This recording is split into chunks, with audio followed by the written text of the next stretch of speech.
How's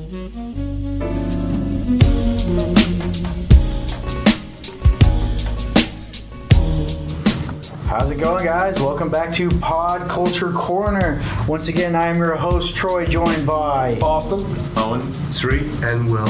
And we are here today in honor of Thor Ragnarok coming out on November 3rd. We're going to be listing off in order from worst to greatest Marvel's movies so far. And we all took a poll, kind of averaged it out, and this is what we came up with. Starting from worst, number 16, the only one we could all agree on was the worst, and that is Thor: The Dark World.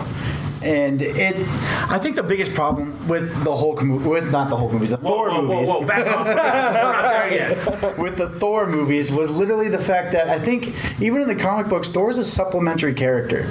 And like when he's best, at his best, he is with other heroes and doing things together because bottom line, he's very overpowered. He's a very overpowered hero. He needs someone to kind of bounce off of. Yeah, I think it's kind of funny that this is not the first time we even mentioned this. No. Like this is not the first podcast we talked about how Thor movies are basically that bridge between a really good movie and another really good movie.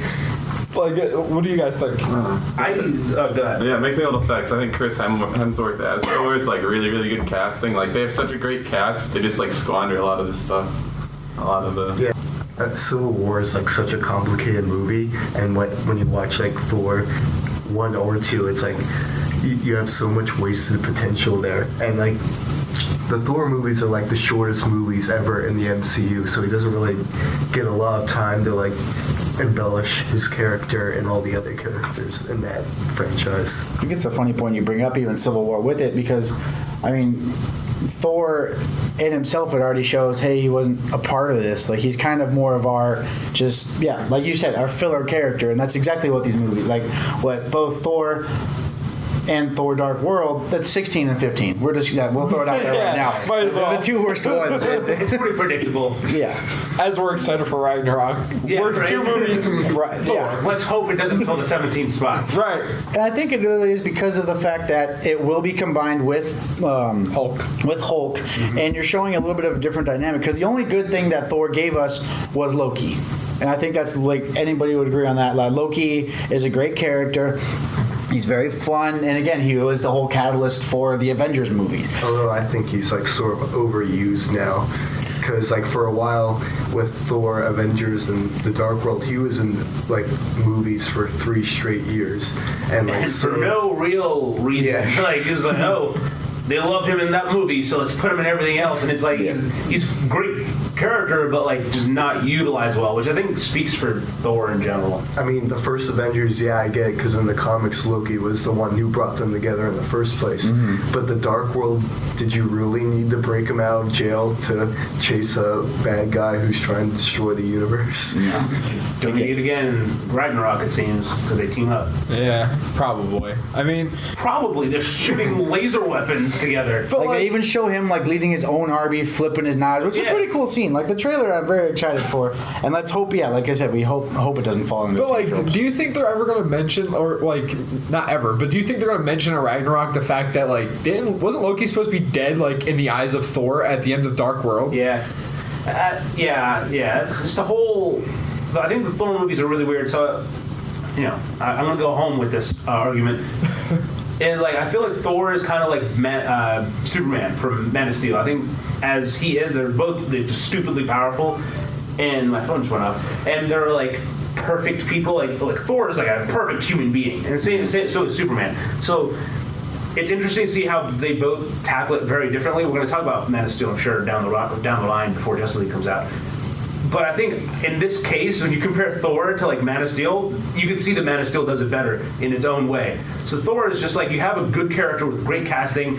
With not just Thor, like, so is Loki. Loki's great, like we just talked about. Natalie Portman, she's pretty useless, but she's decent in her character. It's just that everything leading up to it is so much of what we always hear, like, rumors about, like Marvel going, like, Marvel's too in deep with their producers. That's why so many people leave. That's clear proof. Like, Marvel is just like, oh, we have to connect everything. it's just Marvel meddling in things that they should just be hands off of. I was gonna agree with like the Superman thing. He kind of does feel like he's the Superman of Marvel, and like too perfect, and I pretty much agree with that. And really muscular. Yep. And it's just kind of all. Speaking of really muscular, we're going into Damn, number 14, that transition, boy. right? Our transitions are getting a little bit better. But the number 14 is the Incredible Hulk, and this is the Edward Norton one because we're doing the MCU, and I would agree it should be low, but I didn't really hate it that much. Like, I really did enjoy it. Like, they finally gave him a villain that was really cool to fight. Like, it was really cool to watch him fight with the Abomination. But I feel like the worst part of it was you didn't get a lot of Hulk. You got more of a Bruce Banner, movie when we wanted more of, like, the Hulk. And we didn't really see that inner struggle. As opposed to like what the Hulk really is, like that dual Dr. Jekyll, Mr. Hyde personality type of thing. It was just more like, no, we got to get as much out of Edward Norton as we can before we ditch him. That's hard.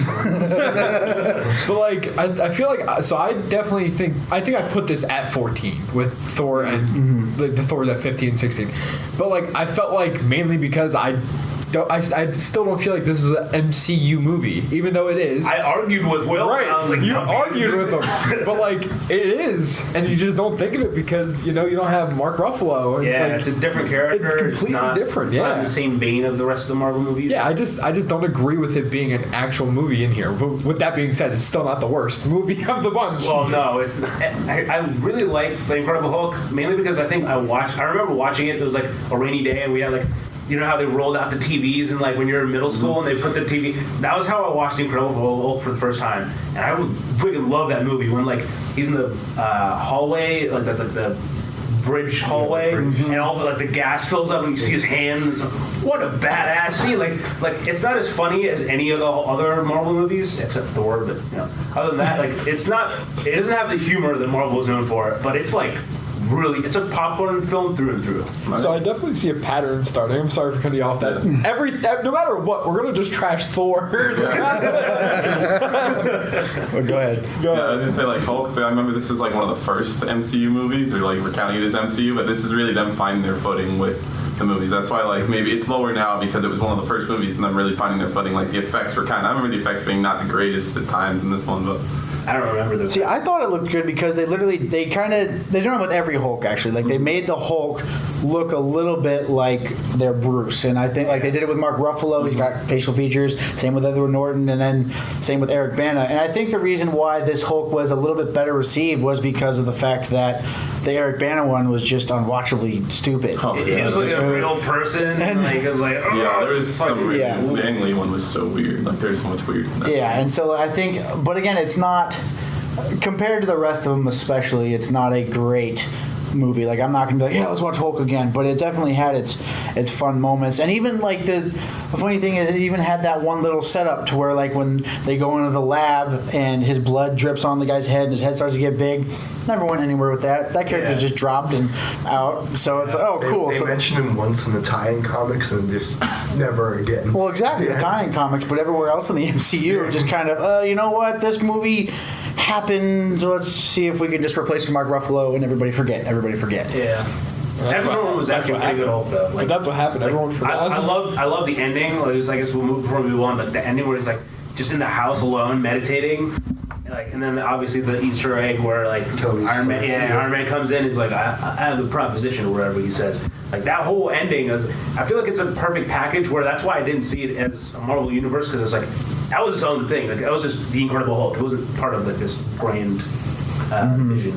Well, I'd say the same maybe with like, even with Ant-Man. Ant-Man didn't tie back into Yes, it until yeah. much later, but it still fits into the Marvel universe. Same with, at the very end of Hulk. I feel like a lot of these good movies are like all the like top 5 movies are good when even though they're not compared to the Marvel universe, like they're just good standout movies. Exactly. But we'll get to that. Abomination, I thought, really Don't wasn't. talk about Abomination. He was a standout villain, because like really in this like Iron Man, Hulk, Iron Man 2, even Ant-Man and now like Black Panther. It's just another villain where I have basically the same powers as you, and now I'm gonna fight you.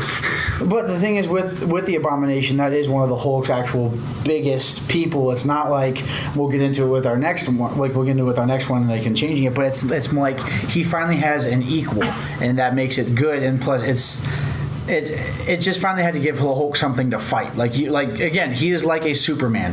What in God's name else in the Marvel universe is going to fight Hulk that they've introduced anyway? Yeah. Like not too much. Like so, you kind of got to throw the Hulk's exact counter opposite with the Abomination. Or Doomsday, But yeah, that's a fan-made film. Actually, they did a death battle on it, which was pretty cool, and I was pretty surprised actually when with Screw Attack. A quick little plug for them. They did a death battle with Hulk and Doomsday, Yep. and Doomsday actually won for the simple fact that you can't kill Doomsday twice the same way, and all the Hulk's gonna do is just beat him up, and Superman's done that, so you couldn't really do anything. But moving on to number 13, a movie we can do 12, 13. Yeah, you might as well. Yeah. They're grouped together. Well, yes and no, but I think 13 is a little bit more to talk about. It's Iron Man 3 first, and then 12 is Iron Man 2. But I think Iron Man 3 should have been a little bit farther down for the simple fact that this is what I hate about a few of these movies that are up there. When you change fundamental things about the comics, like the Mandarin, like if they would have, Which one was that? 3? that was number Yeah, 3. that's a big no for me. They had like- it so perfect with Ben Kingsley as the Yeah. man. Yes. And then they threw it in like I hate when shit they do that. garbage. Again, they literally I hate just when they don't. they literally threw it all away and made him some weird lava guy that just all of a sudden he's I'm the Mandarin, blah, blah, blah, and I can create lava monsters, which he can create like little clay guys to fight for him, but for that stupid little misdirection, like to literally fundamentally again change the characters, why? That's just like. You watching it in the movie, like how even outraged and confused Tony Stark was, you're right there with him. Like, what? That was stupid. This was an actor? I was happy not know. I completely forgot about this, and I was like, I'm gonna go easy on Iron Man 3, but damn, you rose the ashes. Oh man. Yeah, it literally just like that's why I was like surprised when it was so high. Like you fundamentally changed what this Wait, main how villain did is. Hulk get worse than Iron Man 3? What is going on? But it's so yeah. Like again, I feel like we may have to revise our list a little bit, but it.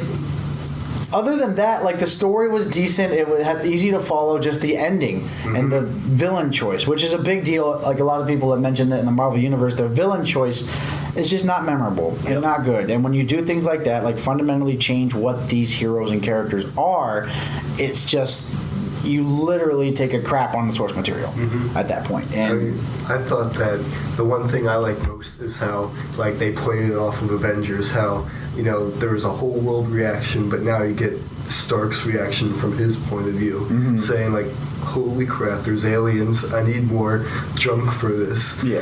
What am I gonna do? I'm now obsessed with making suits, not paying attention to my social life.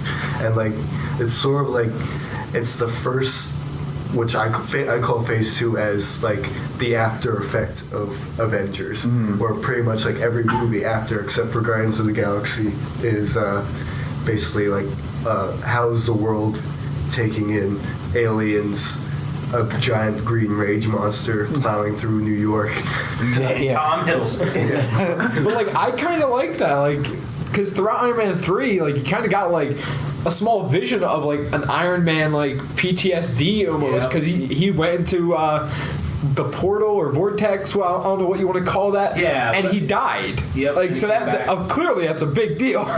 He died and then got. Yeah, they graze over that fact. Yeah. don't they? They're just kind of like, Completely. oh, What? It happened. He died. Who died? At the Tony end of Stark. Avengers? No, he just got knocked unconscious. No, he died. Yeah. No, he didn't. He got knocked unconscious, and then the Hulk screams at him, and he goes, "Oh, good!" He just was unconscious. The Hulk yelled at him. I and he swore woke he up. died. Yeah, No. I thought he died when he went out. He, like, and, almost died. They meant because his arc reactor he like was beelines turned and then off. like, he like wakes up. No, he just got knocked unconscious. He was just unconscious. Like he lost oxygen because he went into like it all like he blew all of his energy trying to get up there. Knocked unconscious. Literally, the Hulk yelled in his face. He goes, "Oh, sorry guys," and that's when he brought up the shawarma thing. That was the whole.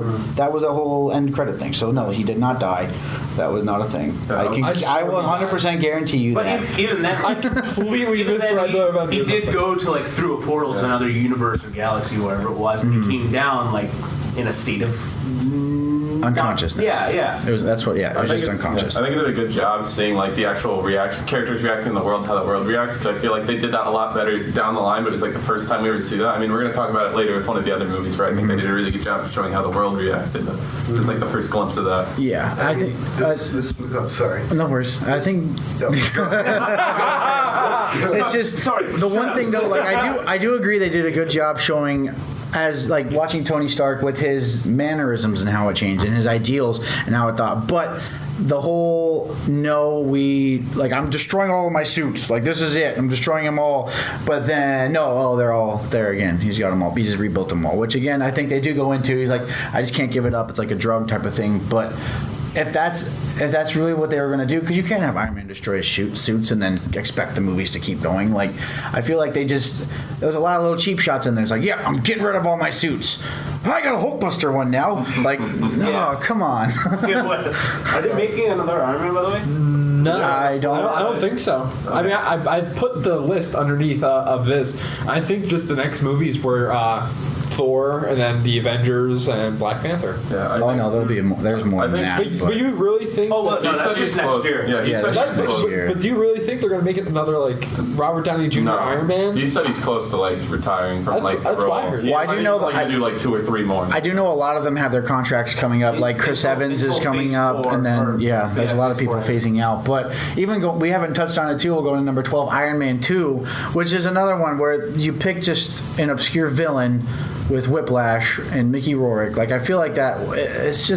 It's just overall forgettable. Yeah, I only remember really like the racetrack. I remember like in like the racetrack scene. I thought that was pretty interesting. Just having the villain go out and then he has like one of the suits in like the suitcase. Like there's some cool concepts in it. But Yeah, it was again a movie that was a little bit just bridging the gap. Yeah. they just made it to make it. But like similar to like what the Thor movies do, it introduced something new, and it introduced War Machine into the universe. Isn't that was too right? Isn't like Black Widow? Isn't like she poses these? She Yeah, does. Yeah, she is. Yes, yeah. Iron Man 2, yeah. So it was literally just a bridge movie, but overall kind of forgettable I mean, again. plus they have like the references to Thor, and then on like at the end where he's talking to Nick, and like in the background you have like the map, you have like Wakanda and Africa like Yeah. circled, and Again, really well planned. Like everything flows really well. It's just like they're trying to basically recreate the feel of Iron Man, and that was such that movie literally happened at the right time. If Iron Man was like a couple years before, a couple years later, it would not have been as good as it was.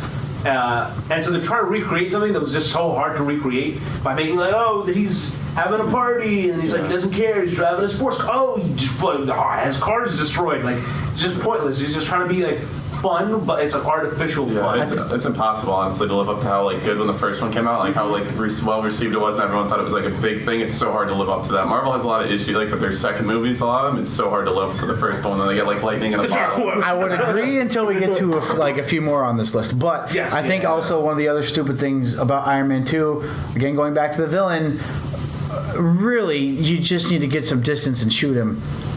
Like Yeah. literally like that. He was an easy villain to take out because all he did was just build whips, and he didn't even have his suit until the end of the movie. Like you can say that for a few of them. Like in the first Iron Man, like yeah, they both had their suits at that time, but again, he was just learning how to build his. The other guy, the other guy was learning how to build his. But with Whiplash, he literally just had his whips. Just okay, just fly away, stand out of range, just bam. Wait, Like, what's the movie? What's the Iron Man movie where like he basically loses his suit and he like talks to this kid? That's three. That's Iron 3. That's 3. That was actually pretty good. Okay. Again, it had good episodes. I was like, It's that's two the one where actually he's pretty like he's dying and needs to find like the new element. Yeah, and, okay, yeah. And then, yeah, is that the one where He has gets to it close taken out. Yeah, Yeah, that's the okay. guy, yeah. this Yeah. is like another example. The trailer is like much darker than the actual movie, because like Iron Man 3, you had like a perfect like dark epic there, and yet it's like Thor Ragnarok's gonna be is like basically all like jokes and like with Dora the Explorer watches and all that. Yeah, they do have the Dora the Explorer. But again, like that comes all from the director with Taika Waititi. Like when you take a fundamentally comedic director, Yep. they're going to have comedic ends. And plus, I think like they're making it a buddy cop thing, and you have to make it somewhat of a comedy, especially with how lighthearted all the Marvel movies are in general, with introducing these big like comedic powerhouses like Paul Rudd, and like you just kind of got to throw it in there and keep things light and just for fun, especially with the big baddie Thanos coming through. You got to get all the lightheartedness in while you can. But well, moving on to our number 11, we have one of the more recent ones in Doctor Strange. This Or one, acid trip. That's all. yeah, that's what that movie is. it wasn't bad, but it wasn't good. It was just kind of okay. Yeah. It's like Like- kind of unfamiliar character to like a lot of the mainstream audience. It's basically just another generic Marvel movie origin story. Very, very, like, it's literally like, It's I cut dry. remember watching it for the first time, and I knew of Doctor Strange, but I didn't know, like, what he is. I was like, man, he's gonna crash that car. Yep, the crash. He's gonna go someplace. Yep, he's somewhere. And then he's like, he's gonna get taught. And yep, he got taught. And it's like pointless. So it's like, it's very by the books. The only thing that I think part of me is like, oh man, this might be better is because the visuals are absolutely insane. Like, Oh, yeah. some of the best visuals I've ever seen in a film, especially the where like I think New York is like folding inside out. Yeah. You see like the Avengers Tower, and like that's pretty sick. And like the whole fight scene is sick, but like the rest of the movie is so just meh. Like it's just like.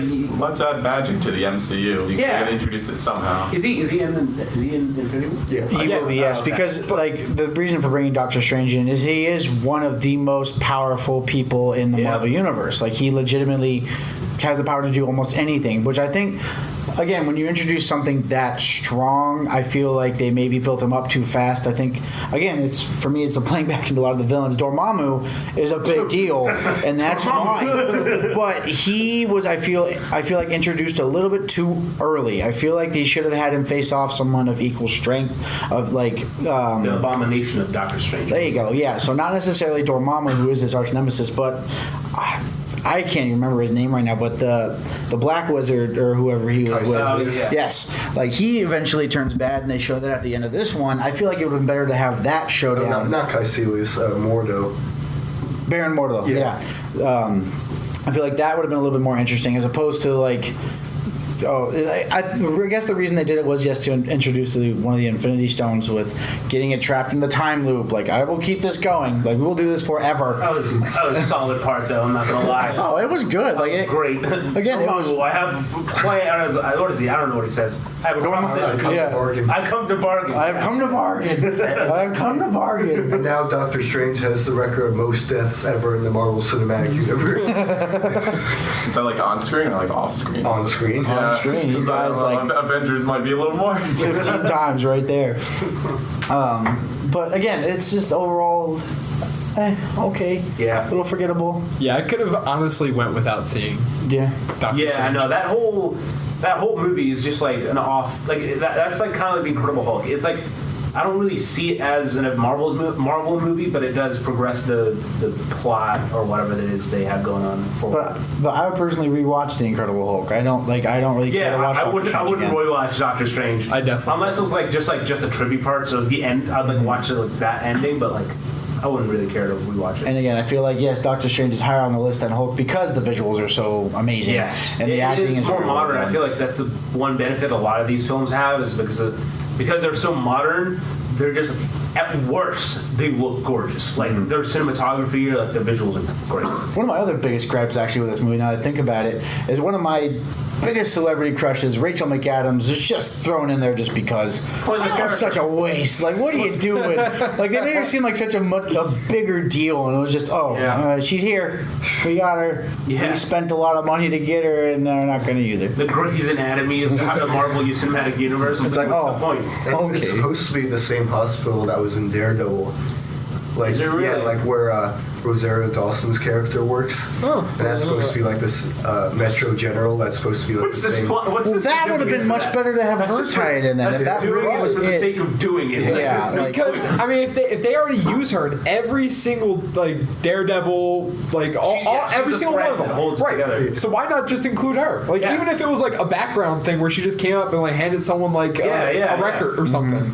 It would have made a lot more sense, Right. especially because yes, like I can see her tying everything together with she brought all the Defenders together. The Avengers are their own thing, and then you have Doctor Strange, who's he's not an Avenger, nor is he a Defender. He literally is a one-man wrecking crew. Yeah. Doesn't need anything. So like her bridging those three together would be kind of interesting. But you know what? That's a missed opportunity there, One Marvel. last thing I think they did something right narratively where at the end he's not the Sorcerer Supreme. He doesn't have complete control over his powers. He isn't wearing the Eye of Agamotto because he still has a bit more origin left to go, which I hope will play out in the next two Avengers movies that he's in. Is he getting another film? Because that ending was like blatantly like Not before Doctor Infinity War. Strange. Yeah, no, Infinity War he'll be in there, but I don't think he'll be getting his own film soon. I think it'll be much down the line. But I'm not sad. Because they said they weren't going to announce anymore until after the fourth Avengers, Yeah. because it would be too spoilery. Oh, with Infinity War 2, I was like, whoa. especially because at that point, we're going to be losing a lot of people. A lot of people who have their contracts up. And speaking of people who have their contracts up, like I said, Chris Evans, Captain America, the first Avenger, coming in at number 10. Captain America is one of my absolute favorite superheroes of all time, and so I was really excited when that movie came out. But it felt so rushed and montagey. Like, I just don't understand why. Like, I understand why they made it. They need it. You can't have the Avengers without Captain America. But it was just so rushed. Like, the fight scenes were just entirely montagey. It's just, I don't know. I really disliked this movie, and I was really, because I think partly I had hyped it up, like, it's finally Captain America. Oh, Yeah. okay. I think they had. See, they had like we keep going back to this. Like they had good ideas, but they just didn't execute them well. Like I remember there's two scenes that really kind of like catch my attention. The one where the grenade, like they drop the grenade and he like jumps on top of it. Right. And then the one where like you have to get this flag down and he just pulls the pin and it falls and he's like, all right, get in the car. Like that's Captain America to me. And they don't really capitalize on it. It's like what I want to say 20-30 minutes and then he's like, ooh, muscles. But like, do you not find that impressive that they made like Chris Evans, who's like big That bulky blew my dude, mind. It was a little to like off-putting a at times. 4 foot like See, look, yeah, scrawny I would have been a guy? lot more surprised about that if I didn't see Avatar, because Avatar did the thing where like his legs were like, you know what I mean? Yeah. Like, Sam Worthington's legs were like. You can do that in Trick of the Pants. Oh, that's true. Someone else did there. So it skipped the leg day a lot, but that was really cool. I will say that, like I said, cool ideas, just not executed right. I mean, I like this movie. I mean, it's when I made my list, it was like up in my top 5, I believe. And I mean, justify it. I mean, despite like You have a people- room full of other people. Like, justify I it. mean, despite like people saying, "Oh, it's just like a setup for the Avengers." I mean, mostly every single movie in this universe is a setup to something, and I don't think it's like choice. I don't think it's too rushed. I think it does take its time. Like, I mean, I would like to have seen like more of him in the Howling Commandos, like effing crap up. Yeah, I really like the old costume design. Like when they actually had like the authentic World War II costume, like the first version of the suit. I really like the scenes, like especially when he's going in like with Red Skull, like to find him the first time. Like that scene is like really memorable. There definitely are good scenes. I think just part when I said it was rushed was Bucky's death was so quickly played. Like all they had him do was just sit in a bar by himself and drink for a second, and then. But like I feel like that moment in the comics, and even like coming up on the Civil War, like finding out he was alive, that should have had a much bigger impact. And I feel like they didn't really play up Bucky like they should have. We didn't get an emotional attachment, so when they lost him, you didn't really feel it emotionally like I feel like you should have.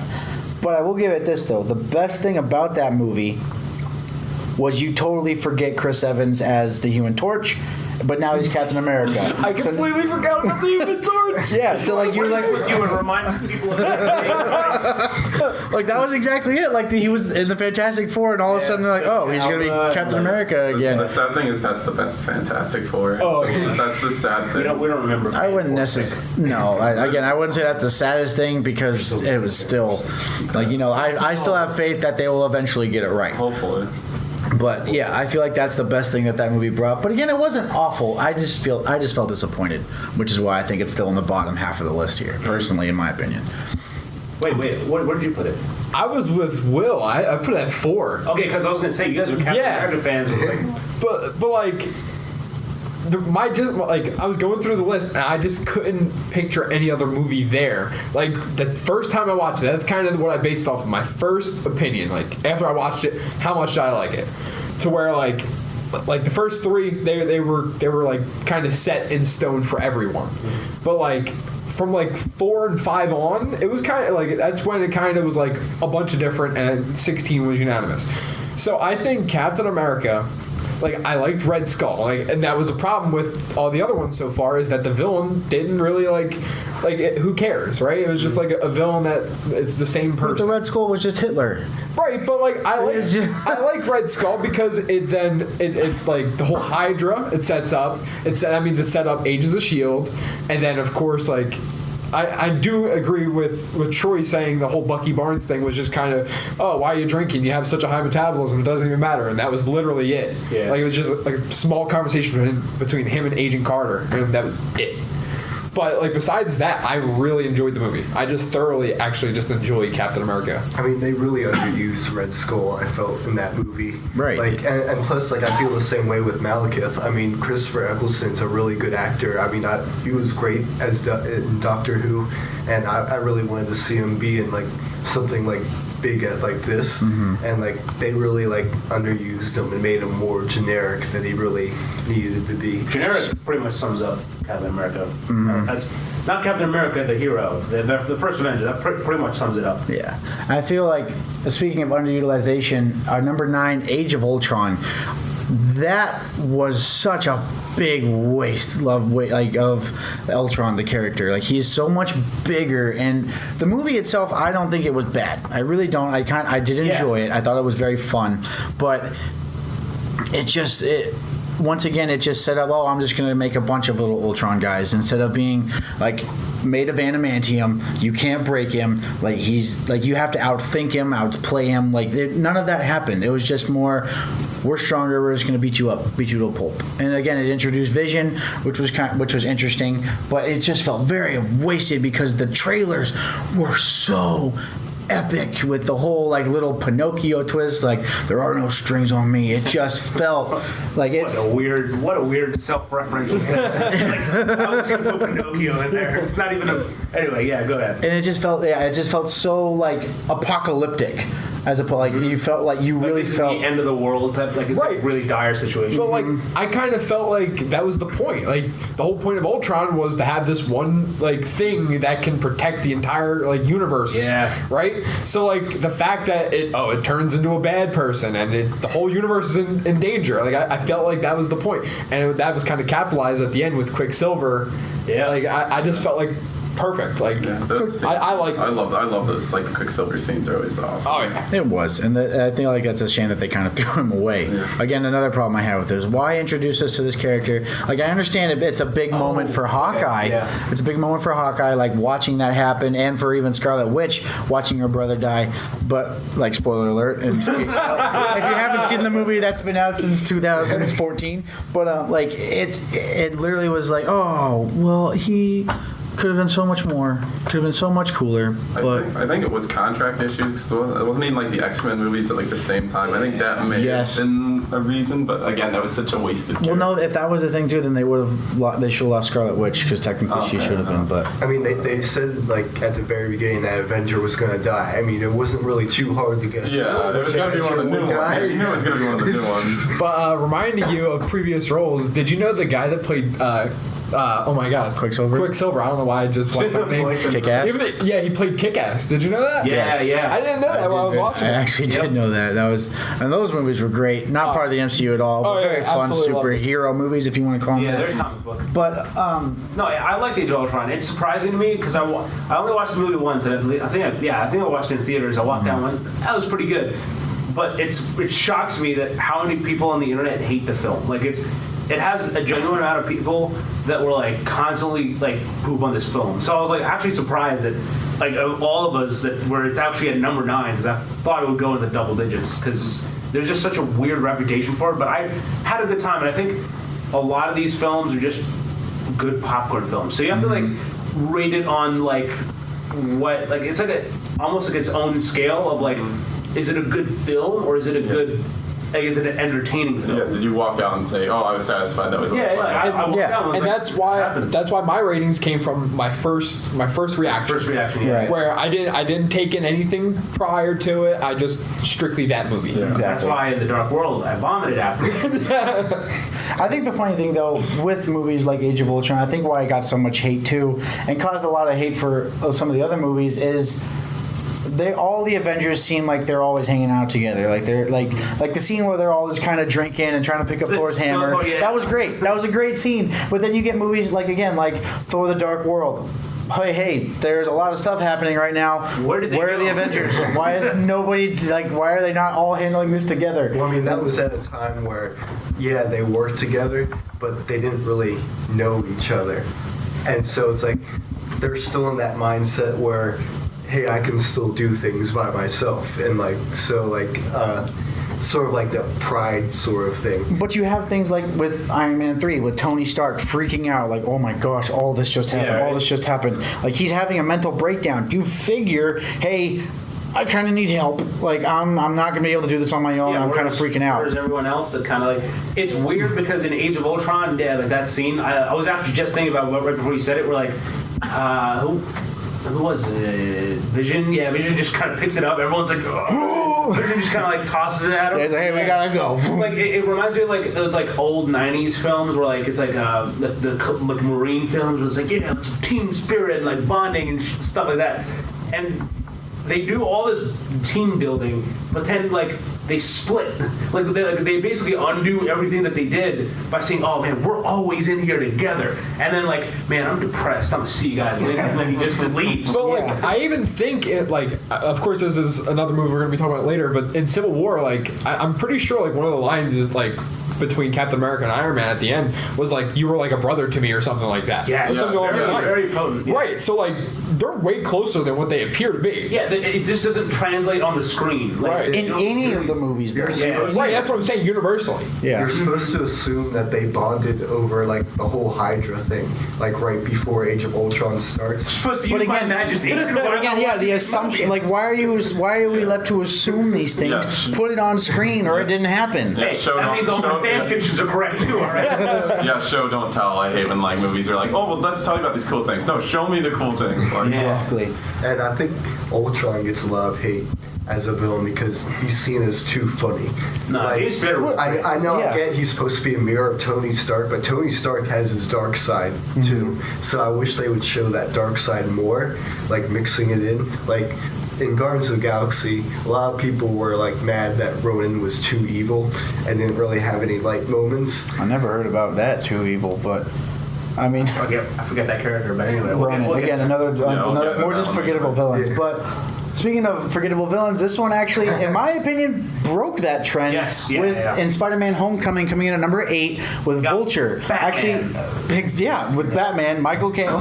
Actually, and I love. Birdman for that matter. I love that how it should have ended, like when he's doing the car scene. Yeah. He turned around and he was like, "I'm Batman." Just what? Like just freaking out, It's like, who's Batman? like again, like as much as like there are holes in that movie, like yeah, why didn't Tony Stark's moving his base from base towers? Yeah, they're just gonna send an unmanned airplane with no guards protecting some of the most like the biggest stuff the Avengers have, and nothing's there. But that again, holes aside and everything else, Spider-Man: Homecoming, in my opinion, I put that at I think it was number 3 or 4 for me, like not necessarily this low, because it finally gave us a Spider-Man that we've needed. Like he was a perfect Spider-Man and a perfect Peter Parker. Like Tobey Maguire and Tobey Maguire and Adrian Garfield. Like they each had half of that down. None of them had it together like I feel like Tom Holland did. And I think the only things that I didn't necessarily like was going back to fundamentally changing who characters are. I mentioned this in our very first podcast. Yeah. Why is Flash Thompson a scrawny Indian kid who's whoa. on the decay. No. I have nothing wrong. I have nothing wrong with the fact that it's an Indian actor, other than the fact that the character is supposed to be a big white jock. Very forced Diversity hires. Yeah, Yeah, I'm not a fan of when they're like stray. Like if it's in the comics a certain way, at least I go. But like, why I is she a redhead? I think that came up in the first podcast too. That like MJ is now like Yes. a black teenager, Yeah. where like that's completely different. She's not supposed Weird, to be. and it's unnecessary. If they could have easily just created a new character, Exactly. like a new female character, and said, "This is I don't know, I can't think of a name. Zendaya. I think that's her actual name. So why can't you just create a character and just say that's the person? Why'd you have to use the comic book characters and then change it? 'Cause, Right. Like you said, it's just basically taking the shit from Because Yeah, I it's think- Michelle Jones. It's not Mary Jane. Yeah, it's it's not. Michelle Jones. That's her name. At first, people thought she was Michelle too. They speculated that she was actually the Vulture's daughter and not the other girl. Spoiler.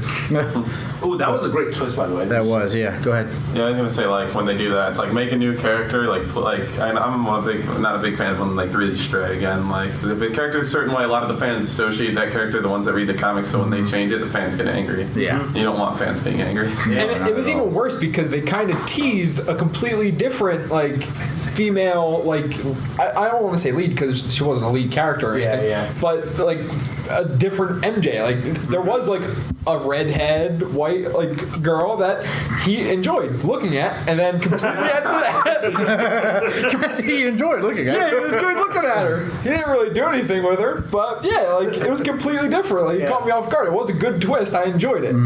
But this movie does kind of come right in the middle of number 8, and like I said, I enjoyed this movie a lot more because again, it brought us a great villain with Michael Vulture and Michael Keaton. He's just a phenomenal actor all around, and like you can totally sympathize with it. It's like, hey, it's almost like I'm stealing, but I'm not I'm only stealing to try and provide for my family. Like I don't have like sinister motives. Yes, I'm selling it to bad guys through bad means, but like he's like, I'm just trying to provide for my family. I'm a family man, and like again, not trying to justify villainy here, but like again, it's and it plays it. If I was in his shoes. It ties it all together, and like literally that twist, yeah, like it's oh my god, it's my crush's dad.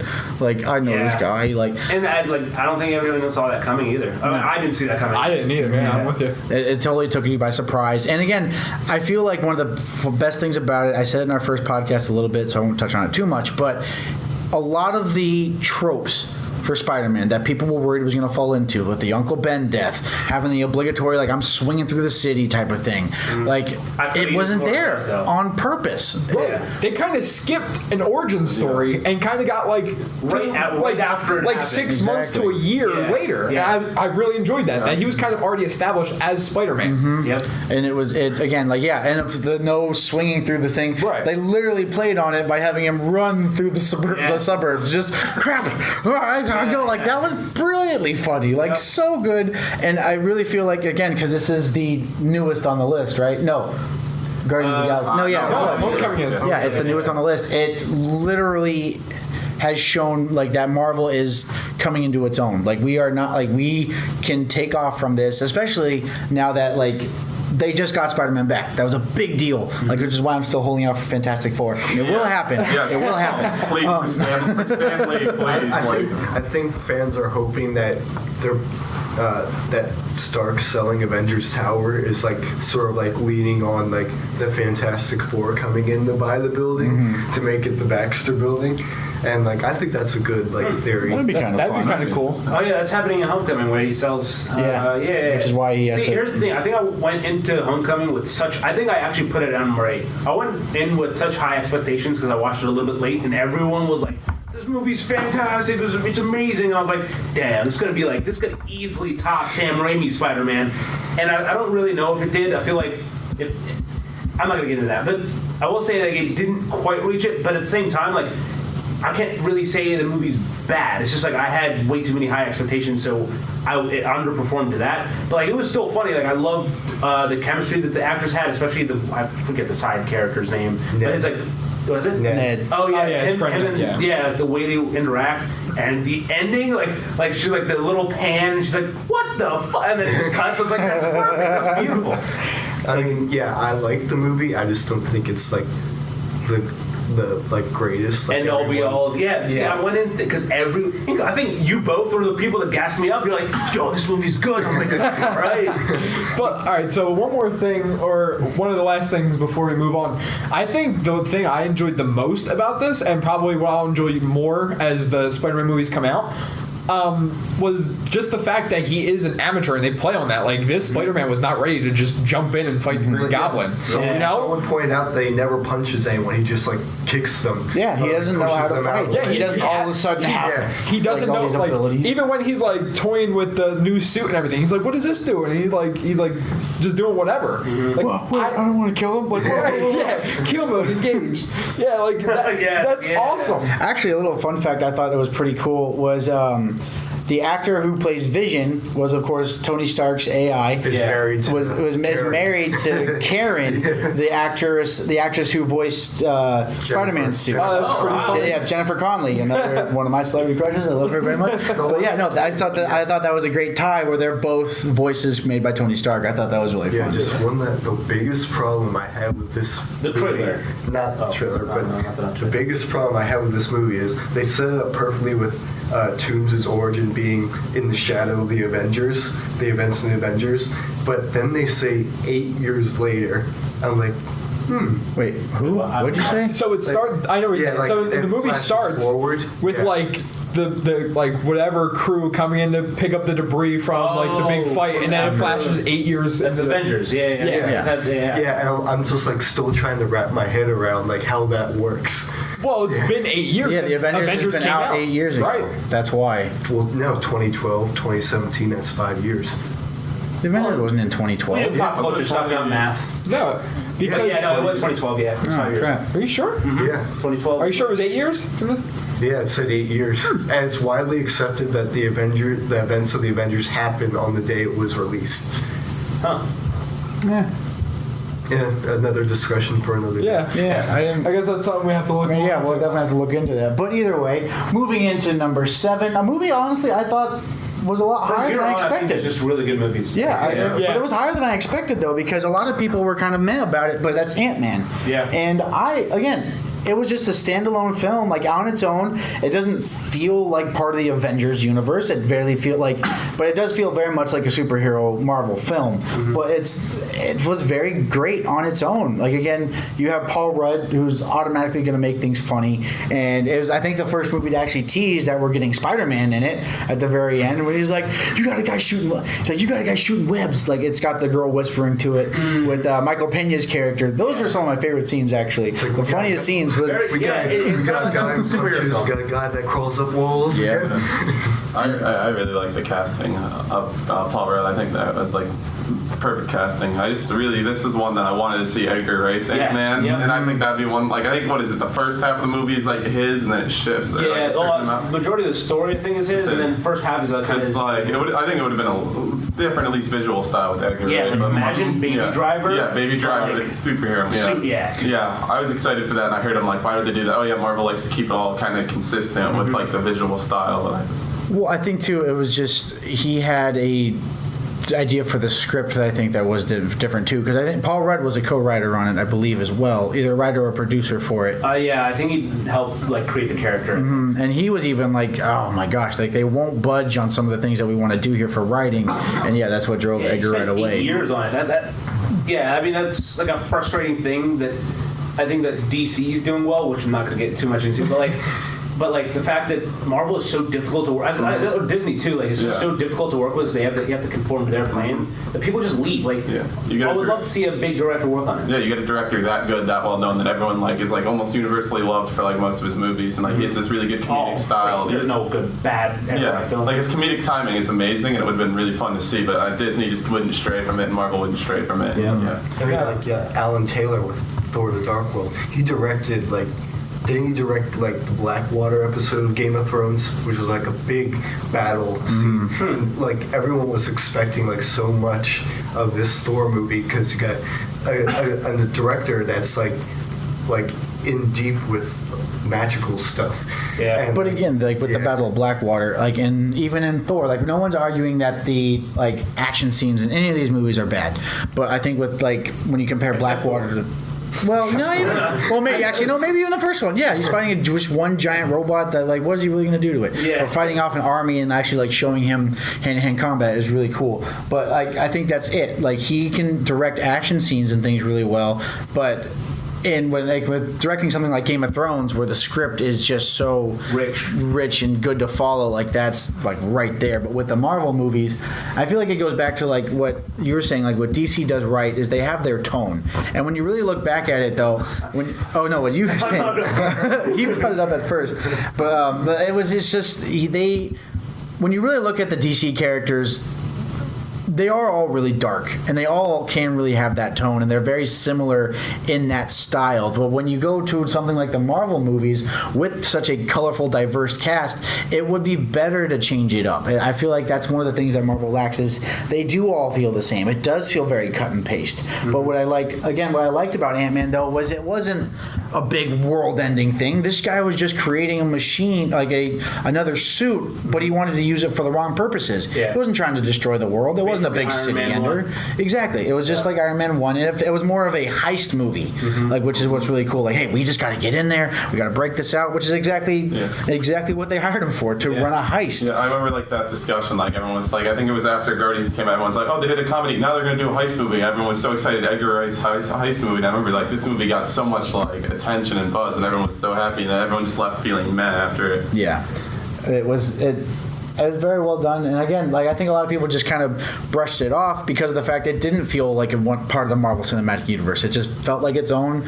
good standalone movie. Like there it is. Very overlooked. It did. Yeah, but once again, I would like to say that Ant-Man, and in my opinion, I think I actually had like Spider-Man where like at 7 and Ant-Man at 8. Like I think in my opinion they're interchangeable because like in certain ways they're definitely like very similar because both like brand new and they pretend like they act like they are both amateurs and they both show it throughout the course of the movie. Like in no way is Ant-Man like a professional at using the suit until like maybe the last 10 minutes to where he actually shows like he's proficient. That fight scene is great. The bedroom and like the Thomas the Train it's just all really, really fun. And we're gonna move on to number 6 now. Another one of their more recent ones, Guardians of the Galaxy Volume 2. I love this movie. It was really good. I very much enjoyed it. Like not as good as the first one, but it didn't have to be. Like it was its own thing still, and it still held up really, really well. I thought it was better than the I thought it was better. Really? I think I haven't watched the first one in a while. I think they got as close as they could because this is, I think, my opinion, it's like the best. I put this as number 2 because I think it was really the Marvel's best sequel to a movie. I will fight you on that one. But we'll keep going. Because like the first one, I'm like, when it came out, it was so unique. I'm like, it's gonna be so hard, and they met my expectations. I'm like, they lived up to it. Like, to mine, it was almost as good as the first. I'm like, that's all I could ask them for. I'm the exact opposite. I think I had high expectations, and although it was a good movie, it didn't really hit the expectations because the first one was definitely a movie that I could watch over and over again. Like that's something I can come back to every week and still thoroughly enjoy it. Where the second one, like it was definitely a lot darker. Like it didn't have like the like whole movie, like it was like really fun and had like comedy throughout every single second. But like this one, it was like character building because the whole thing was with Star-Lord's father and just like how he wanted to be. Like I don't know. Finding their place. That's a good way to put it. Yeah. I think that was probably the strongest part. One of the strongest parts was the character building. Like these are the characters that I really like them. Like they all have like different personalities and they're not all good people. So it was really nice to see more building. And then when they brought in Yondu, I thought his character was so good in this movie. I do agree. The character, like that was probably again like the best part of that movie was all the character building. Just the only thing that why I would agree that it wasn't really as good as the first one because to me. Guardians of the Galaxy was extremely funny and came out of nowhere and you're just like, oh my god, that's great. This one you expect it to be funny, but some of the jokes just felt forced. Like they're like, oh, it's been 2 minutes, let's throw a joke in. Oh, it's been 2 minutes, let's throw a joke in. Oh, like it just felt like very forced humor in a lot of it. Now it wasn't necessarily like, oh, okay, but it was funny. But a lot of it was like we gotta match the comedic tone of the first one. But I think very well done in setting up, like definitely expanding the universe, like with actually having the father figure be Ego. Like I thought that was great. Like finally bringing in a crazy ass villain. Like how are you gonna beat that? And it wasn't a simple way to beat it. It wasn't, and it like you have that sacrifice. Like you need to lose something. And they have the balls to actually kill a character. Exactly. It's, I think- like, it's yeah. very hard for them to I think he's one of the more memorable villains, especially when they showed like, oh, he killed, no spoilers, but like how he was responsible for Peter's mom's death, and like showing that he went to all these planets and seeing like the graveyard and saying, oh my god, this is the actual stakes, like this is an actual threatening villain that's memorable. Yeah. And there's actually the personal connection there too. But one thing I have to say that just throughout both Guardians of the Galaxy movies is that like the coordination and teamwork between them, and I think that's kind of what's good about the Avengers too, and I think that's why Guardians of the Galaxy falls like in the top 6, both of them, whereas like the other ones are kind of scattered, is that like you do always have kind of like someone else there. It's not always just one person trying to do everything themselves, even though we do have a little bit of a separation between Star-Lord a little bit throughout the rest of the Guardians. The thing I've noticed when I left Guardians of the Galaxy Volume 2, one, I think Marvel figured out a way to make people sit through credits because I look back. Was it Yeah. 6 after I credit scenes? look back and I was like, no one moved from their seats after the credits was over. I mean, they were all really good after credit, like, Yeah. especially that group scene. That was amazing. Like, that was- But even so, like it had stuff going during the credits, like Yeah. all the little fun things to watch, Yeah. like people crossing names out and just saying Groot. Yeah. Like it fun and it was entertaining like all the way through. Like Unless I there's a definitely little agree. cameo of the Grandmaster in there. Yeah, like Yeah. there's little And then- stuff, and then the Stan Lee thing with the Watchers, and Yes. like, oh, you guys are taking me home here, right? And the second thing was that if you go back and if you haven't noticed it yet, if you go back, you'll definitely notice it. The whole movie feels like it's a season of a TV show because it's very long, but it also has those Yeah, it's not really weird cuts where it's like dun, and then right about something that's what happened, bam, and we cut to someone else. When they're like with Ego, and then it cuts back to Yeah. Rocket. And it's like right as it's about the crescendo, and then you cut before you find out the plot twist. Yeah, it was So, like, really it's interesting. They kind of had like the two stories running side by Yeah. side, and then. But I think like Nebula, they used her way better than in the first one. Like they actually built on her character. I really like the chemistry of the Guardians. I think more than the Avengers. I don't know. There's some kind of Yeah, camaraderie or they have something a there. really good chemistry together. Yeah. The one little continuity thing, just as like being the nerds that we are, is during one of the end credit scenes, like you reminded me of it. Like they are showing them creating the perfect being, Adam Warlock, who originally has the Infinity Gauntlet and is pretty much, spoiler alert, but we don't know yet if that's how they're going to do it. That's who beats Thanos, is Adam Warlock, one of the few people who can. But in the first Guardians of the Galaxy, we see that exact same pod in the collector's collection. So if they were creating it, how did it get over there? Like I understand it got blown up, but I feel like that was a little thing. Like they maybe should have clarified if that truly was an Easter egg. Didn't they show like the original Guardians, like the original Guardians of the Galaxy team, or there was something because it was like with Sylvester Stallone's character, Yeah. like they showed like the original. Oh. Yeah, like there was something with that I remember hearing about.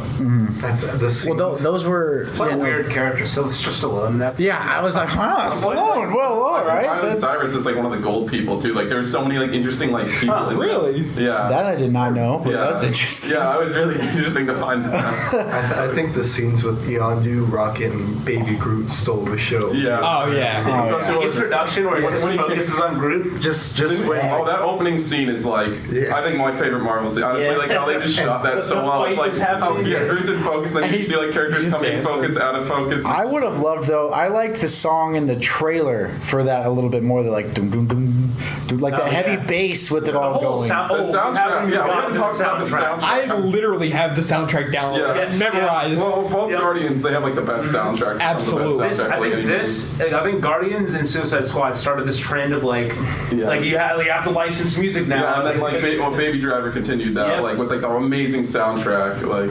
But again, like Baby Driver, like with Baby Driver and Guardians of the Galaxy, they made it work because that's what he's listening Yeah, to. So and that's what they- we're yeah, listening it had a to. point in universe. But with what do you call it? Suicide Squad. That was just in the trailer, Yeah. and then it was just wasted. It was Really. It was in the movie, but like We'll have more. with Guardians, Yeah, I'll argue with about Guardians, that like another time. Star Lord has those soundtracks and stuff like that, so it made sense. Yeah, it's an 'Cause that's what Exactly. Yeah, the Kept integral it part of his together. character is like the Right. last thing his mom gave him, so it like has so much meaning to him. And then he gets a zoom. But so we'll go from one sequel to another. Number 5. Now, in my opinion, this movie is far too low. But even at number 5, but that's in my opinion, the much better sequel Captain America: The Winter Soldier. This movie to me was almost a perfect superhero movie in that it didn't feel like it kept within the limits of what these characters are. Like it was a spy movie, and much more how I feel like Rogue One should have been more of a spy movie. But we'll go into that a whole nother time. But like it brought back Bucky. Like you felt that emotion, like that confusion. Everything is crumbling around him. He has to fight within his means. It's actually like amazing action scenes, like when he catches his shield and just actually like finding an equal to like it. And he even played off like with the whole buddy cop thing coming into Thor Ragnarok with Black Widow and Captain America. Like you really like they worked together. It was a perfectly complemented film that really tied a lot of things together and set up a huge things in motion with the fall of S.H.I.E.L.D. Yeah, and I think like exactly what you said, that this movie I'm with you on the fact that this is the best sequel, just because of like basically everything you said, with just even the small things like Bucky catching the shield and then using the shield to beat Captain America up a little bit, because that's a little bit of an Easter egg for people that do read comic books. Yes. I know that he does eventually become Captain America for a slight bit of time, but yeah, just like that whole espionage type part to it, and kind of where they were even being like trying to be stopped, like don't pursue this. I think that, yeah, it is a good scene. From my point of view, I think I agree with both of you guys in the fact that I think Guardians of the Galaxy 2 was a great sequel in that the first one was also good. But for me, I didn't like the first Avengers, so like the leap that the Winter Soldier made from the first one was like gigantic. Yeah. I was about to say that. That's like the difference. That's why I think, like, for me, the Guardians is so impressive that it lived, for at least me, it met my expectations, because I'm like, this is probably the hardest sequel they have to make because of how like unique the first one was. But Captain America, since the first one was kind of mad, I don't care what the happens. second one they could be a lot more freer with it, and that they went with the interesting. I feel like the best Marvel movies is when they stray from the action and do the spy, the comedy, the heist. When they actually do an interesting premise, that's not what we usually get. It's so much better. Yeah. And you don't. Are you supposed to say anything? Well, I was about to say, like, the whole fall of S.H.I.E.L.D. thing it was kind of hinted at in the first Avengers, because if you think about it, you have Captain America and the helicarrier discovering Hydra weapons in S.H.I.E.L.D.'s possession. So I think that's sort of like, I mean, I just like realized this as we were talking, but that kind of like ironically foreshadows his next solo movie, where he just like discovers along with Black Widow that Hydra never went away. It was like tucked in under S.H.I.E.L.D. after they brought in Nazis to help with them. And I think that, you know, it even like affects Agents of S.H.I.E.L.D. and like it carries on to Age of Ultron and even Ant-Man when the Hydra agent comes out to buy the yellow jacket suit. Right. But even with that, it was directed by the Russo brothers, and again, like they're going to talk about, and we're going to talk about them in another movie that is pretty high up there. But again, they do action too so well. Like this had some of the best fight scenes in any of the Marvel movies, save for one more. And again, we'll talk about that later, in my opinion, anyway. But it was like just at the very beginning too, getting right off to it. Like it was all actual like a choreographed good fight with George St. Pierre, a UFC legend. Like it was such a cool fight to watch, and it was just so personable. Like you're right there because it's a one-on-one fight with people who are just strong, but they're not like, they don't have any other like incredible like powers. Like they're not going to shoot like blasters away or like flying. It's just literally grounded right there in the action together, and like it felt like. And I feel like that's kind of what laid the groundwork for that style of action for things like Daredevil, or for like, you know, it felt like a Bourne movie almost too, like a spy thriller, and it totally crossed over genres and actually brought it from not just a superhero film, but to an actually good overall film and like a spy movie. And like you said, yeah, the ones that and we think are the best are the ones that kind of break out of that stereotype of just a superhero movie. I think Bucky's like one of the best, if not one of my favorite villains in the universe, because there's one, the emotional tie to Cap there, but he's just such an interesting character because he's, you know, brainwashed and all that, so he actually has like an emotional struggle, where some of the other ones it's just like, oh, it's just a bad guy. This one's actually like, no, we don't want to like kill him, we don't want to, you know, we want to actually help him. And it actually even shows like Captain America's like fight with it too. He's like, this is a bad guy, I have to stop him, but this is my best friend who I thought was gone. Like, how do I handle this whole situation? It just it plays on so many different emotions and ties it all together so well. And it like I think it does a good job of like focusing more on Steve adapting to the modern world, because they did sort of do that in the first Avengers, but they cut most of it. Yeah. And like I really like, even though it's like supposedly like 2 years after the Avengers, he's still trying to learn everything, and I like that kind of like the list. Yeah. Like, I wonder how he felt watching the Star Wars prequel trilogy when he saw Samuel L. Jackson as Mace Windu. Those little continuity things you see there, that's kind of funny. But we'll move on, go ahead and go to number 4, the movie that started it all off with Iron Man. And I am Iron Man. yeah, What an ending, right? it was good. It literally was. It revived Robert Downey Jr. It brought actual life into comic books, like comic book movies as we know it. It kind of saved the whole genre. It's like after like the bad Batman ones like Batman and Robin, then like all this started being really cheesy, and there was like Daredevil, and like comic book movies are in a really dangerous place. But like Robert Downey Jr. is amazing in this movie, and I think he's probably my favorite. He makes Iron Man my favorite Avenger just because he's such a good character that he like portrays Iron Man perfectly. He literally saved like comic book movies in general. Before Iron Man, whenever someone said comic book movie, the only 4 major franchises that would ever come to mind: Batman, Superman, Spider-Man, and X-Men. Well, Batman Begins already came out at this point. Yeah, so Batman already came out. That started it off. Those started the off. revolution. This was like a really interesting place because it was all everyone was going, oh, let's do the darker themes, and Iron Man was like this really lighthearted thing that you haven't been seen since probably like the Burton Batman, honestly. And I think Iron Man will always maintain a place in like a top 5, because without it, you wouldn't have Avengers, you wouldn't have Agents of S.H.I.E.L.D., you wouldn't have any of the Netflix Marvel shows. But I Marvel think Studios is in a really weird place during this, like financially, so this really saved. I don't think they were part of Disney No, either. they were not. They were struggling. I think they almost went bankrupt. They almost had to sell off some of the. They already did sell off some of the characters. Yeah. I don't think they became a part of Disney until Iron Man 2. But I feel like what made this so good and what made actual superhero movies have a comeback was they felt real in the sense like that could happen. Like with Batman Begins, he literally took every bit of the supernatural and like the actual superhero-ness of it all into just a vigilante movie. Like this is just a normal guy, happens to have a lot of money, but he's doing this on his own. Where like same with Iron Man, normal guy has a lot of money, he's really smart. He's really smart, and he's able to figure out these problems and create himself out of nothing. And so it was really just like a story, like a redemption story. Like, nope, I don't want to do this anymore.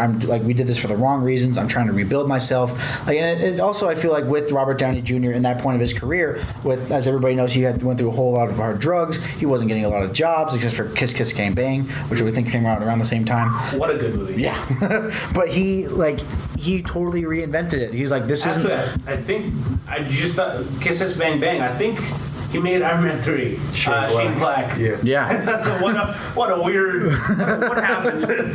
But he's like, nope, I'm throwing that old life aside and I'm starting this new one, and I'm starting off this franchise, starting it off in a great way, and it really built on what it means now to bring comics into the mainstream. Like these are just people. Like this is what we grew up on reading, and like actually like watching our heroes come to life in actually a good way with actually like love and not meant to like just plastered on the screen whether they see.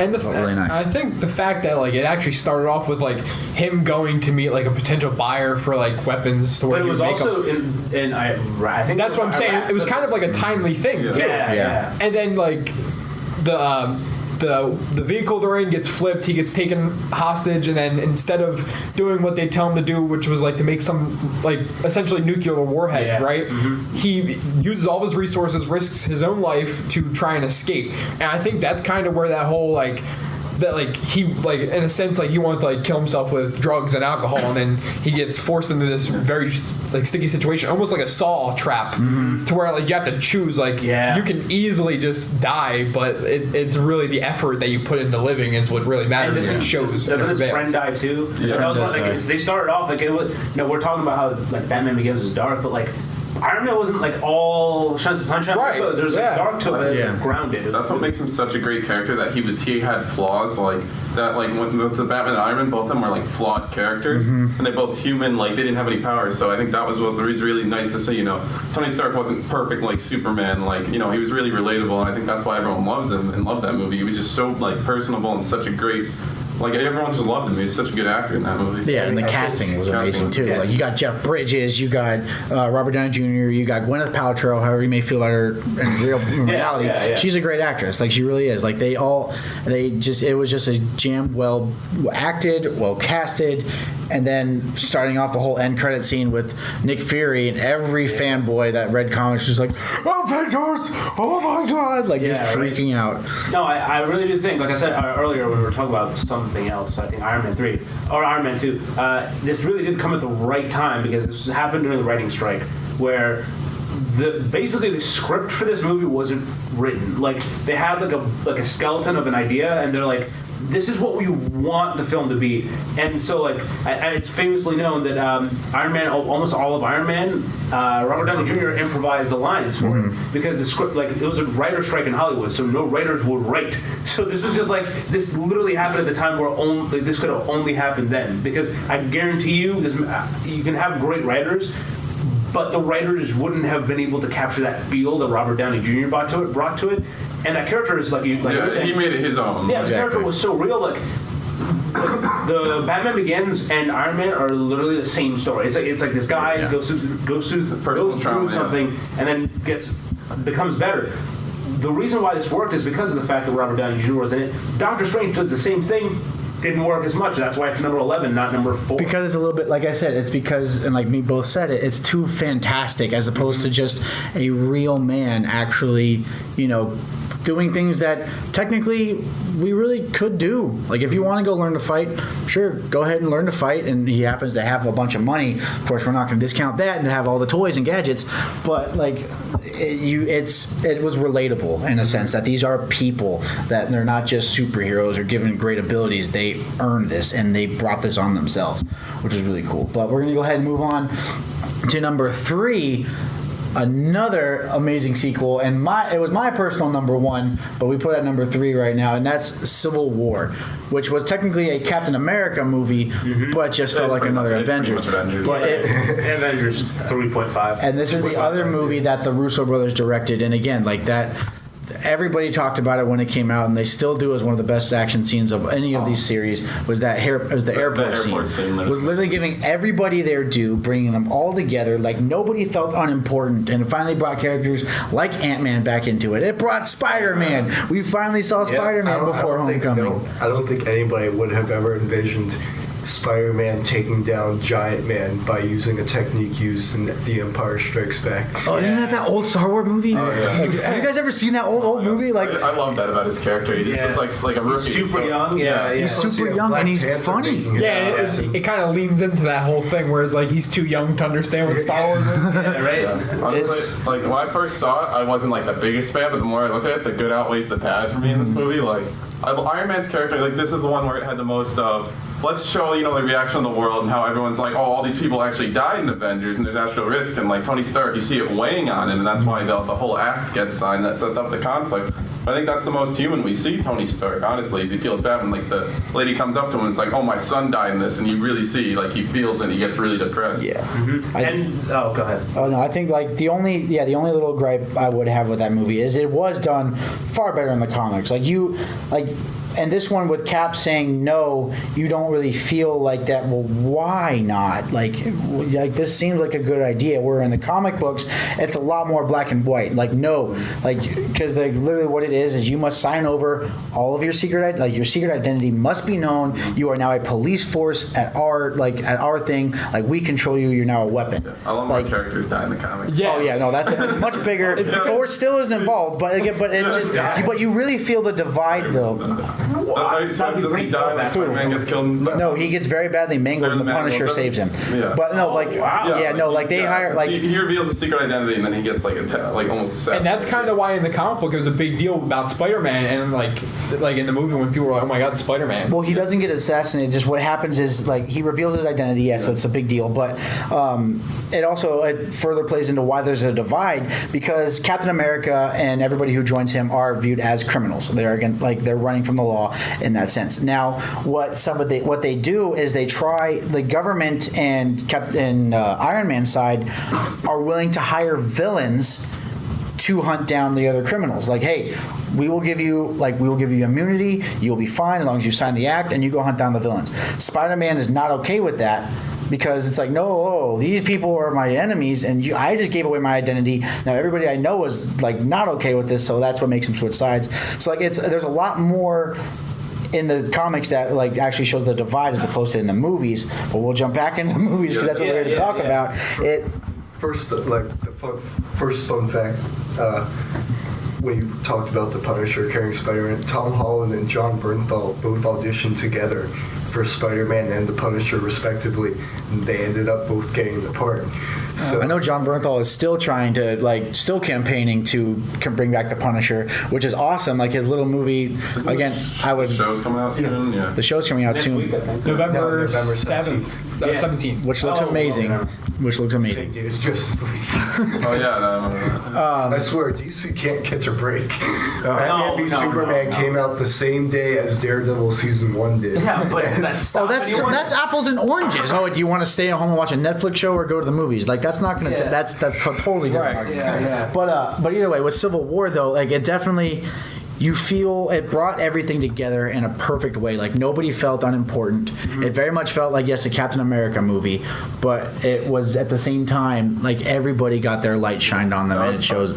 Yeah, I was gonna say that's probably one of the best things. Is like they showed, like the only character I wish they had a little more Hawkeye, 'cause like he felt like he was like almost the voice of reason through most of it for me. But like I think they did that really well. They were able to integrate each character and give them their own part, which I was worried they weren't going to be able to do. I feel like it's a long movie, so it is. It is a I decently think long it's the movie. most complex out of It is. everything. It is very So, complex, but at the same time, it doesn't feel incomplete. It doesn't feel like much was left out. Like Hawkeye, yeah, he didn't have a lot to do, but that's because he's still like, dude, he let, in his mind, he let Quicksilver die. Like he couldn't save him. Like that's a hard thing to come by. So that had to take a lot for him to come back and like things like that. It just felt, it all felt very well tied together, and just overall my favorite movie. But in the spirit of bringing everybody together, we'll move into number 2, which is the movie that everybody wanted to see once they first started Iron Man, and that is the Avengers. Like for the first time in history, like we got to see all of our favorite superheroes on the big screen fighting together, and that was just like, regardless of even like, we may have all looked back with like nostalgia goggles, like how people do with some of the new Star Wars. Like again, we'll get into that another time. Like with nostalgia goggles, watching the Avengers, but it's just like you just can't stop how cool that was to see. I had the best theater going experience ever watching the Avengers. Just that scene, the 360 scene of when they all of them stand together. People were like clapping. Probably people were crying. I just didn't see them. In my showing, well, all right, maybe not my showing, like directly, but I helped my brother and a bunch of his friends plan, because they went as like a bunch of like makeshift Avengers, like to where they like got plastic like paper plates, like spray painted them to make it look like Iron Man and stuff. It's the greatest thing in the world. And they literally, people in the front row gave up their seats because people were standing to watch like the midnight showing of the Avengers. Oh, yeah. They gave up their seats to let them sit. It's the greatest thing. Yeah, no, I've been to all save for I think 2 or 3 of them. I've been to like the midnight showings when they still do them of every Marvel movie and even DC movie. Hey, we're and going to the Thor, so I know, but They have the only the Thursday night ones. Those are fun. But the only 2 that I ever see, like something like that, where like people dressed up like crazy, the only 2 that happened for was the Avengers, because that was a big deal, and then X-Men 3. But that was, that was a whole different thing. That was me. I know it's not part of this, but when I saw Deadpool, like the Thursday IMAX, there were so many people dressed dressed up. Like that was probably my best theater going experience because everyone was just so happy to finally see that movie made. So I can see that, like relate to that with like you guys in Avengers. Like that experience must have been amazing because that's always great when you're there with all the people that want to see that movie. And plus, like when the laughs happen, they were like real loud laughs. Yeah. When Hulk punches Thor after they take down the Leviathan, people were like, I don't know. This out of their is mind. one, right? It's the Loki scene where like Hulk grabs. just puny Where it's God. like you two are standing against the god and Hulk just starts slamming him to the ground. It's just so. And now, It's now we great. get to see the relationship now. going Oh on. yeah. Or in the trailer, he just gives him this look. Like Yeah, it's Loki like, just I need looks to at get Hulk off where this he's like, oh no. And I think what we all said is like a perfect example for the Avengers. We don't have to talk about how good it is or how good the writing is because I think Joss Whedon did such a good job with the film that we don't just think of scenes, we think of our experience going to it, and I think that's what Avengers was. It was like an experience going to it, and the hype going up to it. No one cared it was the end of the world. It was 2012, and no one cared it was the world was going to end. They're like, Avengers is coming out. Do I survive long enough to It's see like, oh, this? who cares about Coney? Let's go see. Yeah, the right. Oh my god, yeah. And I think part of what it was too is it finally brought like nerd culture to the mainstream. Like again, like you were saying, it's the experience of going to see this for the first time. Like so, everybody's like, you just see all of a sudden all these people having fun. Like you heard about Comic-Con, you heard about all these other things, but now, hey, mainstream, like these movies are coming out and people want to see them. So finally, people who weren't that into comics and things before, they see everybody having this great time watching what they loved, and so all of a sudden they're like, oh, what is this Avengers thing? What are these superheroes? Wow, that's kind of cool. Let's get into that. So it really launched the what mainstream geekdom and comics are today, and it was just so monumental and so great. And I have to admit that I wasn't a good Marvel fan. I didn't stay until after the credits. I really had to use the bathroom. And by the time it took me to get there and back, I missed the Thanos scene. Oh, And I was okay. so mad. And then I left, and I didn't realize that there was the Swarmel one right after. I think this really like set the whole superhero movie trend like in fashion because honestly then DC realized, oh no, we got to try to copy that, and it took them so long. Like Marvel had this whole plan going in and like they executed it perfect. Like everything tried to do it. Everybody's now trying to do it. let's Like do a the connected movie. Universal Dark World, like DC's trying to do it. It's not dead, but it's going to die soon because they restarted it twice. Like Dracula Untold was supposed to be the start of it, but nope, that didn't happen. Dracula Untold wasn't Yeah. as bad as The Mummy. DC I had like its that was true. DC had its opportunity, but they completely blew it after. But even Star Wars is trying to do it. Yeah. But I think what made it. Wait, Star Wars always had it. Well, no, Star Wars. Like, no. They're doing like side spin-offs. movies and Yeah, stuff. like the Oh, you mean like stupid the- Rogue yeah, Star One, Wars, stupid Star Han Wars, Solo. Like, God, stop. Okay. I don't care what it is. It's stupid. But why I feel like the Marvel movies work so much, and people are like, oh my God, I'm tired of this. But if you really think about it, these movies were meant for that type of universe because they already are its own universe. Like they are their own comics, and they all do meet all the time. Like it was set up perfectly, and people were like, oh, we got to emulate that. Yeah. You can't because you don't have the foundation that they do. Like Except it's. the movies make more sense than the comics and like them like assembling sort because like Justice League like all the time like Avengers do in the comics and like people don't really know what to make of them meeting all the time versus how the hell do they have the time to do stuff on their own. So I think they really do a good job. It's like, okay, they meet for the first time here and now they do all their solo stuff Yeah. in the meantime. It is meant more for the general audience as opposed to, yes, if you're a comic fan, you see why and like you follow everything. Because again, with the comics, it's a lot more complex because you have like even the Civil War storyline has 8 little off sections that you got to read to figure out, oh wait, how the heck did Black Panther get into all this? Yeah. Oh, he's his own separate story, unlike the Civil War. But like the movies do a really good job of bringing it all together. And the Avengers, I remember because obviously Avatar came out and that was like Sucked. $1 billion. And everyone was like, oh. But then this was the first big movie where like I remember everyone was like, oh shit, it's $1 billion. There's like a superhero movie hit $1 billion in box office. This came out. Fucking It came out what, after dark, before or after dark. I think after Dark. After, After. yeah. Yeah. I think Dark Knight was the first, but Dark Knight I don't think is really. Dark Knight's not a superhero film. It's just like Yeah. a great. Yes, Yeah. again, like the Batman movies aren't necessarily superhero movies. They are like crime They're- and like detective movies. It's very much so, yeah, like a noir movie. Did Rises outgross Avengers, or did Yes. it gross Mhm. Yeah, Rises beat everything. So. Plus, that was the same year the Amazing Spider-Man came out. Not really a competition. Yeah. So. Don't get me started on that. But we finished number 2, and we have reached the number 1 movie as voted or as averaged out by everybody else, Guardians of the Galaxy. And I think that was like one of the biggest things that like why it shocked and why it was so good was because it brought what we love together, like a bunch of heroes together. It was Avengers in space, basically. Yeah. But at the same time, even a lot of like big comic book people at the time, they were not very well known. Like nobody really knew who these characters were, and so it's like, well, why should we care? Like these, like no one knows who these are. You're not sticking with the big guys. Like you're not going to get a big crowd. But all of a sudden, like you bring in stars like a Chris Pratt, like Chris Pratt, Zoe Saldana. And then you got Like- like Bautista. You get like a WWE guy, and he's hysterical in it. And you get Bradley Cooper. Wait, Bradley Cooper's a fox? Yeah, Vin Like, you Diesel. still don't even sound like Vin him. Diesel saying four A words. raccoon. Yeah. I suck at everything, but he's a raccoon. And then, yeah, and you got Vin Diesel, like, all right, we have a pretty decent crowd, or a pretty decent cast for this. Casting Yeah. for Vin Let's Diesel. get I John have C. no idea. Reilly to have like this like little role. Right. Yeah. I mean, this is Oh, let's get Marvel. Glenn Close. Like that was such a good cast. Though. They did. It And, was like, very quirky. I think it's a quirky that works. It was like they knew what it was. I think James Gunn wrote James it. Gunn, Right? yeah. But like, I feel like in general, I feel like all of the actual actors like thoroughly like can Yep. be those people in real life. Yes. Like Chris Pratt acts like that. I feel like if I met him, he would act very similar to the way Star-Lord did in the movie. Yep. This was Marvel's greatest risk since the first Iron Man. If this didn't work, then nothing different they had planned would have ever worked. I think like the Doctor Strange would have worked. You know, if people were like not willing to stray from the core Avengers, then basically any other plans other than Avengers movies were dead.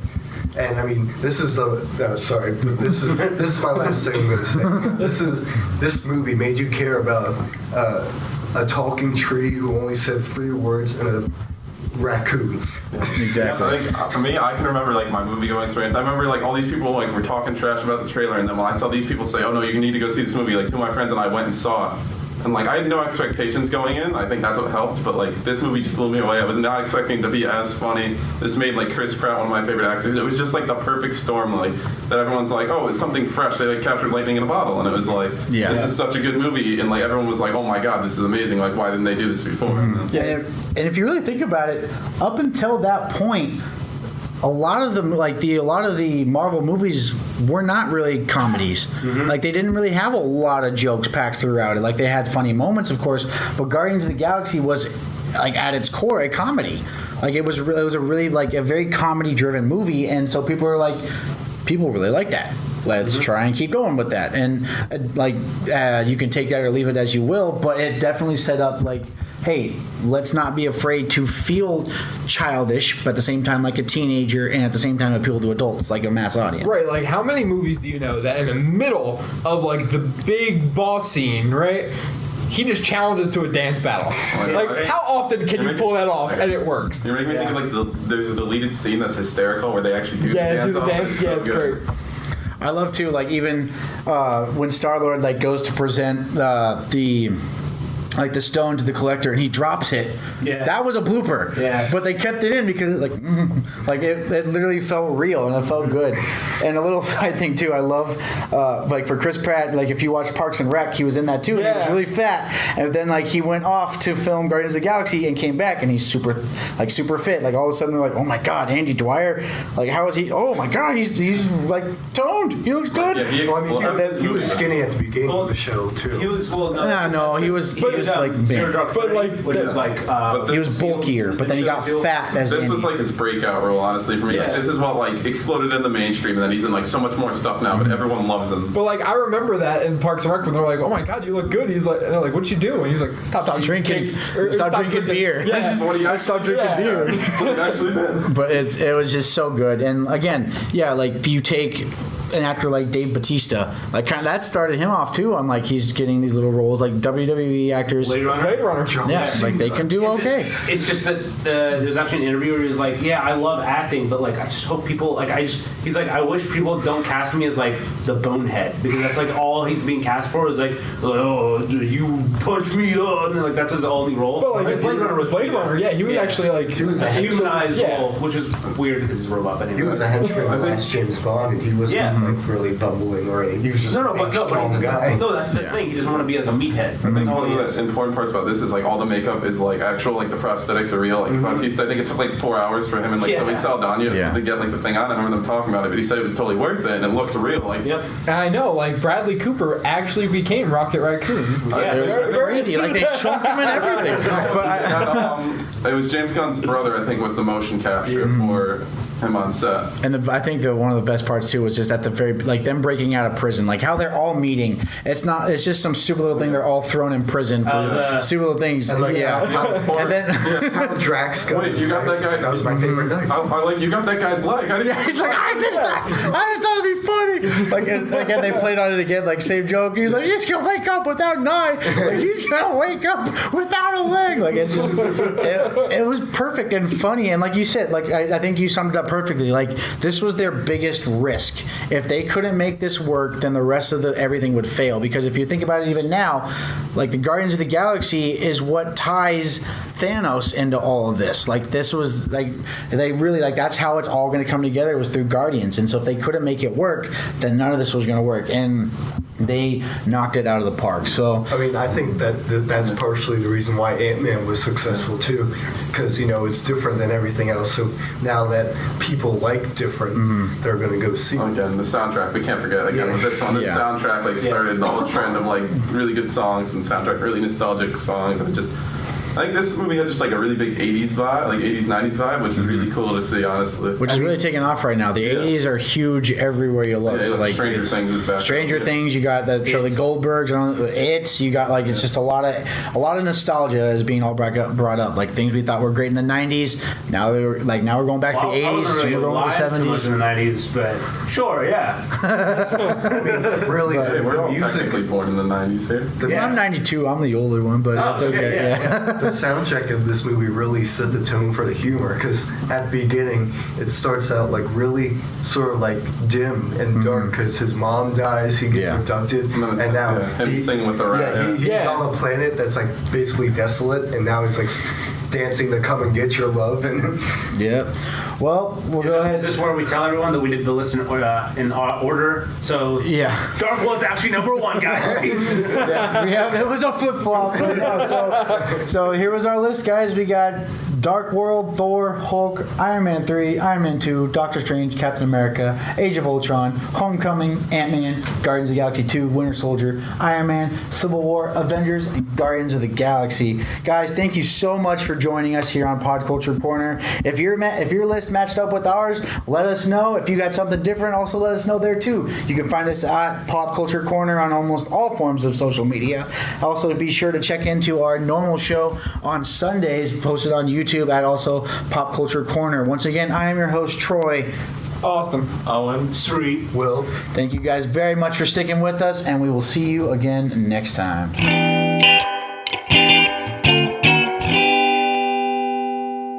One more message before we go. You're going to hear me say this in the show for the next couple of months.